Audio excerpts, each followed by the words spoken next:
Hi, Dr. Abrahamson again, talking about the TruSculpt ID from Cutera. Again, we were talking about differences. What sets this device apart from CoolSculpting, let's say?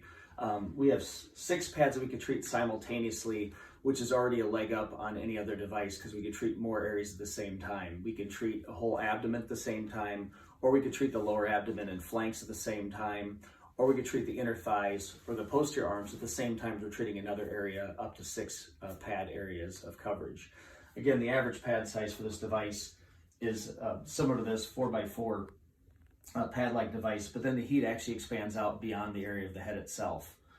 That's what makes it unique compared to CoolSculpting. Again, this device only takes 15 minutes to treat an area, which is amazing. On top of that, you don't have the frozen chicken fat effect where you have to knead the tissue afterwards because of the pain and breaking up the ice that's actually, or the freezing of the actual fat that happens with CoolSculpting. This device is again using heat, and the other advantage is you can go right back to doing what you're doing the same day.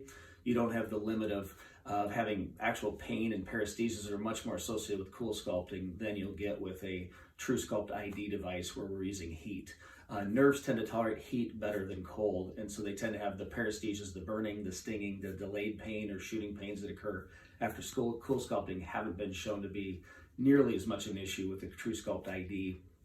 And then what sets us apart from other things like sculpsure and other heating devices is we get the temperature up much quicker, which means we can get the area treated in 15 minutes, where those might take an hour to treat the same area under the same circumstances. Also, the heat of penetration, we're getting the whole fat layer, which many of the other devices like sculpsure just can't get to the same depth of level of treatment of the fat.